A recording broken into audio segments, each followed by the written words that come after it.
Ayan pre, oh. Tignan mo, pumasok sila. Tanghalin tapat yan. Ayun ba yung sinasabi mo sa akin?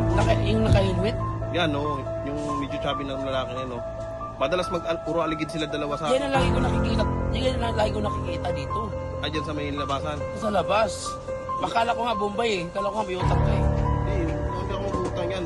Umalis na ako niyan, tanghali. Nagpakain ako ng baboy. Tapos yung isa, yung naka parang bulit, ang alam ko, Bombay ata yan. Kaya inayaan ko lang. Pumunta din sa buho mo. Hindi yan Bombay. Oh, mga manok nga, baka yan na tumitira eh.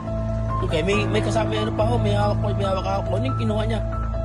Puta, laptop ko yan. Yan yung laptop ko. Wala yan. Ganun? Oo, mahal-mahal ng bili ko niyan. Nakuha yan. Oo, ay nawala yan. Ayun, Oh, lumapit pa. Yan, tumitingin-tingin pa siya. Oh. Tingnan mo. Akala ko, nakita niya yung CCTV. Kaya nga eh. Ayun, oh.